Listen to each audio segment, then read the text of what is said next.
নমস্কার, আমি বৃষ্টি। কেমন আছো সবাই? আশা করছি সবাই অনেক ভালো আছো, সুস্থ আছো। আমার নতুন একটা ভিডিওর সঙ্গে সকলকে জানাই অনেক স্বাগত। তো আজকে সকালবেলা হচ্ছে তোমার কলতলা থেকেই শুরু করছি। তো এখন কিন্তু আমি ফ্রেশ হয়ে এখন তারপরে যাব ঘরের মধ্যে। তো যাই হোক, হাত পাটা প্রতিদিন কিন্তু আমি ব্রাশ করার পরে ধুয়ে ফেলি। তারপরে বাসি নাইটিটা আগেই কিন্তু আমি চেঞ্জ করে নিয়েছি। তো চেঞ্জ করে এই যে দেখতেই পাচ্ছ, এখন কিন্তু কলটা পাম্প করে পাটা ধুচ্ছি। আর সত্যি বলতে আমাদের বাড়ির এই যে পাম্পটা না প্রচণ্ড পরিমাণে হচ্ছে তোমার হালকা, মানে এত নরম, মানে বাবু হচ্ছে একদিকে যদি কল পাম্প করে তাহলে আমরা বাসনপত্র ধুয়ে নেবো এরকমটাই। তো যাই হোক, তারপরে বাবা কিন্তু এখানে করে নিয়ে এসছে লাচ্ছা। এটা হয়তো অনেকেই জানো, লাচ্ছা যে সিমাইটা হয় সেটা। তো ভীষণই ভালো লাগে। তো দিদি হচ্ছে তোমার দিয়ে পাঠিয়েছিল। তো এখন আমি বললাম যে তিনজন মিলেই খাবো যদি তিনজন মিলেই খাবো একসঙ্গে। তো সেই কারণে হচ্ছে বাবা দেখতেই পাচ্ছ একটু একটু করে নিয়ে এসছে, কারণ এগুলো না খুব একটা বেশি খাওয়া যায় না, যেহেতু ঘি থাকে তো গাটা গুলিয়ে দেয়, তার উপর তো সকালবেলা। তো যাই হোক, খাওয়া দাওয়া করার পরে এখন চলে এসেছি আমার বাবার বাড়িতে, যেহেতু মুকুট বানানো হয়। তো তোমরা তো সবাই অনেকেই জানো, তো সেই জন্য মুকুটের কিছু জিনিস, শোল এটা সেটা দিয়েছে। তো মুকুটও নতুন এসছে। তো সেগুলো মা একটুখানি আঠা লাগিয়ে সাইডে রাখছিল।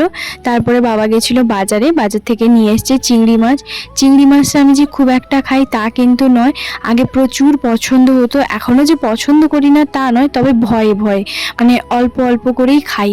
তো সেই কারণে আগে তো চিংড়ি মাছের মাখা দিয়ে পেঁয়াজ লঙ্কা দিয়ে হচ্ছে তোমার পান্তা, জাস্ট দারুণ লাগতো, দারুণ। তবে এখন সেরকম আর খাই না, ওই মা মালাইকারি বানায়, টক বানায় ওরকমটাই। তো আমি বললাম যে হাতে তুলে একটুখানি দেখাও তো কেমন লাগে। তো সেই জন্য হচ্ছে তোমার মা এভাবে দেখাচ্ছিল। তারপরেই দেখতে পাচ্ছ আজকে কিন্তু সকালের ডিউটিটা আজকে বাবা কফি করে নিয়ে এসে আমাকে বেশি করে দিয়ে দিচ্ছে। আমি বললাম আজকে আমি তোমার ওই গ্লাসটাতে খাবো। বাবা বলছে আমি তোমার জন্য কফি কাপটাই নিয়ে এসেছি।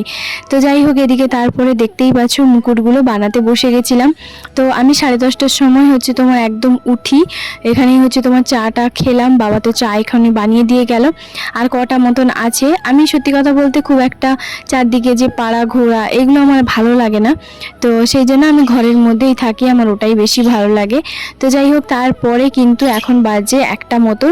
মা কিন্তু স্কুল থেকে চলে এসেছে। এখানে মা সুন্দর করে আজকে এইভাবে ভাতটা বসিয়ে দিয়েছে। আর এখানে আছে কি চলো একটুখানি তোমাদেরকে দেখাই। যে 2-3টে জিনিস আছে সেগুলো আমি নাম বলতে পারবো না, কারণ ওই যে মা যে নতুন নতুন কী যে দিচ্ছে, তবে হ্যাঁ ভালো লাগছে। তো সারু দিয়ে আজকে চিংড়ি মাছ দিয়ে একটা, কচু দিয়ে একটা, মানে চিংড়ি মাছ দিয়ে তরকারি করেছে। আর আছে হচ্ছে তোমার শাকের একটা ভাজা। আর স্কুলের হচ্ছে তোমার আলু পটল এইসব সয়াবিনের একটা তরকারি ছিল, ওটা দিয়ে একটুখানি খেলাম। তো তারপরে আছে টক, মানে যে চিংড়ি মাছটা হচ্ছে আজকে সকালেই বাবা নিয়ে এসেছিলো। তো সেই চিংড়ি মাছ দিয়ে ওই যে লাল যে ডাঁটাগুলো হয়, তো সেইগুলো দিয়ে হচ্ছে তোমার মা টক বানিয়েছে। তো তেঁতুল টকটা কিন্তু ভালো লাগে, তবে মাকে আমি বলেছিলাম যে যদি তুমি চিনি দাও তাহলেই আমি খাবো, না হলে কিন্তু আমি তেঁতুল টক একদমই খাই না। কারণ আমার মায়ের হাতে সব রান্না যেমন আমার ভালো লাগে, এই টক জিনিসটা, মানে এই যে তেঁতুল টকটা বিশেষ করে আমার একদম ভালো লাগে না। মা জানো একদমই তেঁতুল টকে চিনি দেয় না, মানে নিজে যখন খায়। তো আমি আর বাবা একটুখানি চিনি না হলে, মানে মিষ্টি না হলে ভালো লাগে না। তো সেই জন্য দেখতেই পাচ্ছ এখানে কিন্তু মাকে বললাম অল্প করেই চিংড়ি মাছটা দাও, যেহেতু বুঝতেই পারছো শরীরটা তো অতটাও, মানে আমি খাই না চিংড়ি মাছ যেহেতু, সেই কারণে। তো এই যে দেখতে পাচ্ছ আর একটা হচ্ছে তোমার কাঁঠাল আছে, সেটাই একটুখানি দেখছিলাম।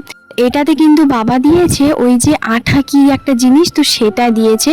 তো এটা এখন পাকতে দিয়েছে। তো সত্যি কথা বলতে এটা আমি খেতে পারবো না, তার কারণ হচ্ছে কেন বলো তো, কারণ আমার তো হাতে একটা মাত্র দিন। আমি তোমাদের দাদাভাইকে বললাম আমি কালকের দিনটা যাব না, আমি বুধবার দিন যাব, তো ওরকমটাই বলেছিলাম। তো বললো ঠিক আছে তাহলে বুধবার দিনই এসো। তো তারপরে হচ্ছে এই যে দেখতেই পাচ্ছ আবারও হচ্ছে চলে এসেছি সোজা ওয়ারেসটা আনতে, কারণ ওই যে বললাম এখন বিকেলবেলা একদিন ছাড় করে খাই। তো মা বললো আর 3টে মতন আছে, তো সেই জন্য হচ্ছে তোমার দেখতেই পাচ্ছ 3টে আবারও বের করে নিয়েছি। আর এরপরে কিন্তু ওয়ারেসটা খেয়ে নেব। সত্যি ভীষণই পরিমাণে ভালো লাগছে, আমি এটাই বলছিলাম। এখানে তোমার ফ্রিজ আছে, আমার যে কবে এই শখটা পূরণ হবে সেটাই আমি জানি না। বাবা কিন্তু বাজার থেকে আজকে বিকেলবেলায় হচ্ছে তোমার দেশি মুরগি নিয়ে এসছে।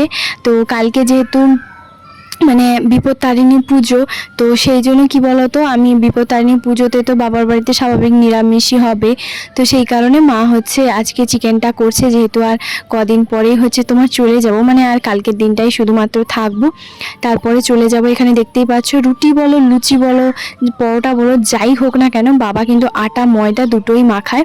এদিকে বাবা মানে ময়দাটা মাখিয়ে হচ্ছে তোমার বেলছিল আর আমি ভাজছিলাম। জানো তো লুচি, রুটি, পরোটা, মানে লুচি ভাজতে বিশেষ করে আমার খুবই ভালো লাগে, খুবই। মানে আমাকে যদি একসঙ্গে 5 কেজি 10 কেজি যদি বলা হয় যে তুমি লুচি ভাজো, আমি ভেজে ফেলবো, আমার একটু বিরক্ত ভাব হবে না। আমি ভীষণ ভালো লাগে লুচি ভাজতে, কেন জানি না, বিশেষ করে ফুলকো ফুলকো হবে ওটা তো আরও বেশি ভালো লাগে। তো যাই হোক, সেই জন্য এখানে লুচি ভাজছিলাম। আর এখানে যে কথাগুলো বলছিলাম এতটাই মা ফোনটা দূরে রেখেছিল, অনেক কথাই শোনা যাচ্ছিল না, তাই ভাবলাম তোমাদের সঙ্গে ভয়েসটাই দিয়ে দিই। আর এখানে হচ্ছে তোমার লুচিগুলো ভাজছি আর আমার মাকে বললাম তুমি একটুখানি ক্যামেরা করে দাও। আমার বাবার বাড়িতে এরকমটাই হয়। এখানে দেখতেই পাচ্ছ সব কিন্তু গরম গরম ফুলকো ফুলকো লুচিগুলো একদম বড় গামলার মধ্যে রেখে দেওয়া হয়েছে। প্রথমে মা বলেছিল যে মানে আজকে লুচিই করতে, আমি বলেছিলাম যে আজকে মানে রুটি করতে, তো বাবা বললো যে না আজকে লুচিই বানাও, যেহেতু বাইরে যেহেতু ঠান্ডা ঠান্ডা বৃষ্টিটা আছে। আর মা আমাকে দেখো এখানে অনেকগুলো লুচি দিয়েছিল, আমি তুলে দিয়েছি 4টে মতন লুচি খাচ্ছি, যেহেতু ময়দার লুচি চেয়ে না আমার আটা লুচিটা বেশি ভালো লাগে। আটা লুচিটা যদি আমি 7টা থেকে 8টা মতন খেয়ে নেব, তবে ময়দার যে লুচিটা সেটা 4টার বেশি আমার ঢুকবে না পেটে।